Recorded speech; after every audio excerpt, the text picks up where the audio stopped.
Hi hello அனைவருக்கும் வணக்கம். Welcome to Sai Sri Priya channel. எல்லோரும் எப்படி இருக்கீங்க? நீங்கள் எல்லாருமே நல்லா இருப்பீங்கன்னு நினைக்கிறேன். நானுமே சூப்பராக இருக்கேன். இன்றைக்கி ஞாயிற்றுக்கிழமை, மார்கழி 6வது நாள். இன்றைக்கி காலையில் 4 o'clock எழுந்துட்டேன். 4 o'clock எழுந்திருந்தாங்க. வீடு ஃபுல்லாகவே க்ளீன் பண்ணிவிட்டு வேலையை ஸ்டார்ட் பண்ணது தான். ஈவினிங் வரைக்குமே வேலை இருந்துக்கிட்டே தான் இருந்தது. இன்றைக்கி சண்டேன்றதில் ஃபுல் vlog பார்க்க போகிறீங்க நம்மளோட சேனலில். இது வரைக்கும் நம்மளோட சேனலை சப்ஸ்கிரைப் பண்ணாமல் பார்த்துட்ருக்கீங்க அப்படின்னா சப்ஸ்கிரைப் பண்ணிக்கோங்க, லைக் பண்ணிக்கோங்க, ஷேர் பண்ணுங்கள்.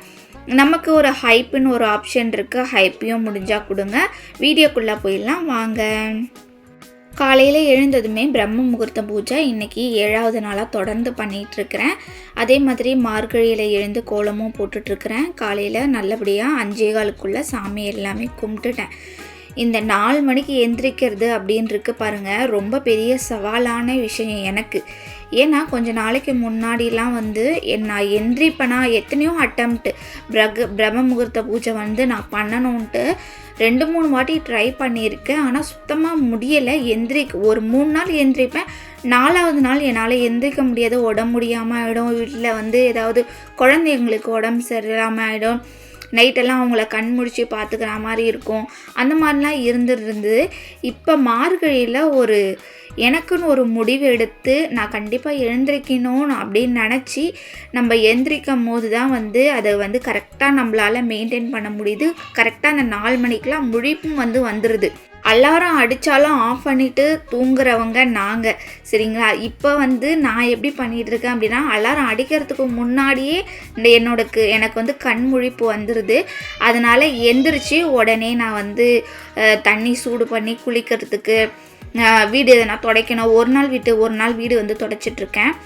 அதனால் வீடியுமே மாப் பண்ணி குளிச்சுட்டு தான் மாப் பண்ணி எல்லாம் சாமியெல்லாம் கும்பிட்டுட்டு, அன்னைக்கு ஞாயிற்றுக்கிழமைன்றதால அக்கா வீட்டுக்கு வந்திருந்தாங்க. அக்கா பசங்க எல்லாருமே வந்திருந்தாங்க. கொஞ்சம் ஜாலியாக பசங்க எல்லாருமே என்ஜாய் பண்ணிட்டு இருந்தாங்க ஆஃப் இயர்லி லீவுக்கு. காலையில் சிம்பிளாக சத்து மாவு கஞ்சி, நம்ம ரெடி பண்ணுற சத்து மாவு கஞ்சி நம்ம குடிச்சிட்டோம்.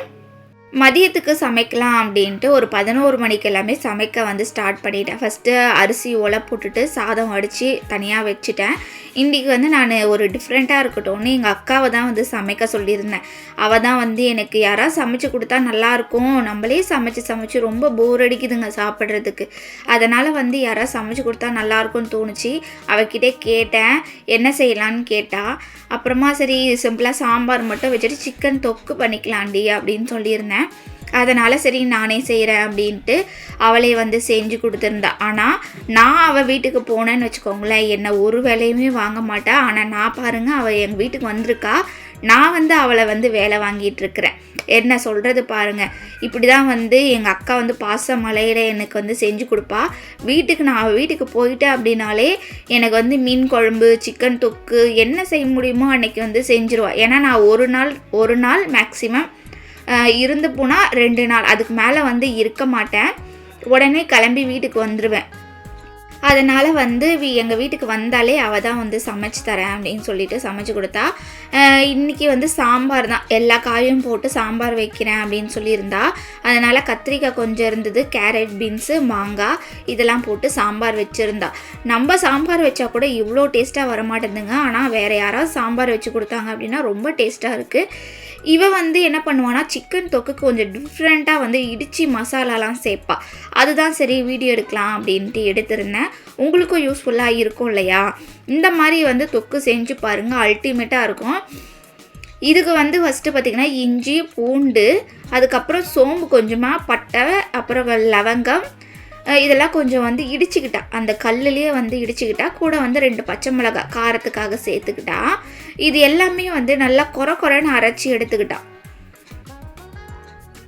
அரைச்சி இதை நல்லா இடித்து எடுத்துக்கிட்ட பிறகு தான் கடாயே பற்ற வச்சா. அது கூடவே நான் வெங்காயம்லாம் நான் கட் பண்ணி கொடுத்துட்டேங்க. வெங்காயம், தக்காளி எல்லாம் நான் கட் பண்ணி கொடுத்தேன். அப்புறம் அவள் தாளித்து விட்டுட்டு இருந்தா. ஃபஸ்ட்டு எண்ணெய், அவள் இந்த பட்டை லவங்கெல்லாம் இடித்து சேர்த்ததால் எண்ணெயில் எந்த ஸ்பைசஸுமே சேர்க்கல. வெறும் எண்ணெய் ஊற்றிட்டு உடனே வெங்காயத்தை போட்டு நல்லா வதக்கிட்டா. அதுக்கப்புறம் இஞ்சி பூண்டு பேஸ்ட்டு சேர்த்து நல்லா வதக்கிட்டு தக்காளியுமே சேர்த்து நல்லா வதக்கிட்டா. வதக்கி நல்லா வந்து குழைய வெந்த பிறகு அதுக்கப்புறம் இடித்து வச்ச மசாலா இருக்கு இல்லையா, அதை வந்து சேர்த்து அதையும் நல்லா வந்து கிளறி விட்டுட்டு கொஞ்சம் நேரம் வேக விட்டுட்டா. அதுக்கப்புறம் வந்து சிக்கனும் வந்து நல்லா மஞ்சள் தூள் போட்டு கழுவி எடுத்து வச்சுருக்கோம், அதையுமே வந்து சேர்த்துட்டா.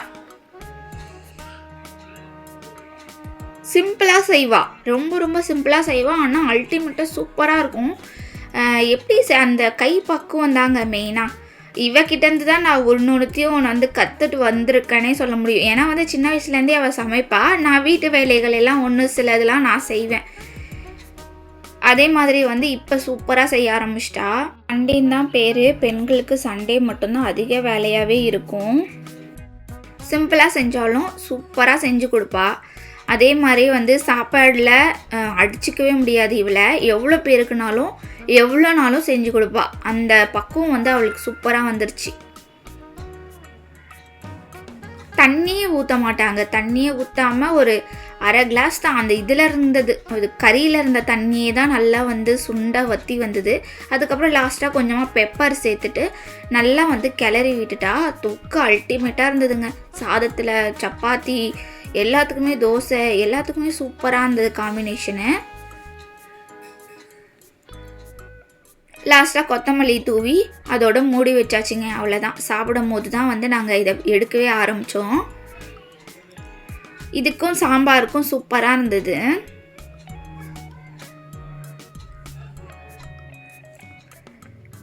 அன்னைக்கு வந்து பிளானே பார்த்திங்கன்னா பிரியாணிக்கு தான் வந்து நாங்கள் பிளானே பண்ணியிருந்தோம். ஏன்னா பிரியாணிலாம் இன்னும் சூப்பராக செய்வாள் அவள். அப்புறமா வந்து சிம்பிளாக செஞ்சால் போதும் அப்படின்னு சொன்னதால் வடித்த சாதம் வந்து அன்னைக்கு வந்து வச்சுருந்தோம். அதுக்கப்புறம் எல்லா காயும் போட்டு சாம்பார் வந்து வச்சுருந்தோம். அப்புறம் சிக்கன் தொக்கு, பேபிகார்ன் வந்து கொஞ்சம் வாங்கிட்டு வந்திருந்தேன், அதை வந்து தொக்கு மாதிரி பண்ணியிருந்தோம். அப்புறம் சோளம் வந்து கொஞ்சம் அவிச்சு வச்சுருந்தேன். சோளம், வெள்ளரிக்காய் இதெல்லாம் சேர்த்து கொஞ்சம் அப்படியே சாப்பிட்டுக்கலாம் அப்படின்ட்டு. சாம்பார் கொஞ்சம் நிறையவே வச்சுட்டோம். ஏன்னா வந்து நைட்டுக்கும் வந்து டிஃபனுக்கு செஞ்சுக்கலாம் அப்படின்ட்டு. அதனால் இன்றைக்கி அதை முடிச்சுட்டு கையோடு வந்து துணி நிறைய இருந்ததுங்க. சரி, நிறைய இருந்ததுன்னா எப்போவுமே நான் வாஷிங் மிஷினில் போட்டுருவேன். கொஞ்சமாக இருக்குது அப்படின்னா கையில் துவைச்சிருவேன். அன்னன்னைக்கு ரொம்ப அதிகமாக இருந்ததால் நான் வந்து மிஷினில் போட்டுட்டு துணியெல்லாம் எடுத்துகிட்டு போய் காய வச்சுட்டு வந்துட்டேன். நம்ம வீட்டில் வாஷிங் மிஷின் வந்து செமி தான் இருக்குது. அதனால் வந்து கொஞ்சம் பொறுமையாக தான் வந்து துவைக்கும். அதனால் வந்து நிறைய போட மாட்டேன் மிஷினு, எப்போயாவது தான் போடுவேன். உங்களுக்கு கையில் துவைக்கிறது பிடிக்குமா இல்லை மிஷினில் போடுறது பிடிக்குமான்னு கமெண்ட் பாக்ஸில் சொல்லுங்கள். நெக்ஸ்ட்டு வீடியோவில் பார்க்கலாம். அது வரைக்கும் பாய்.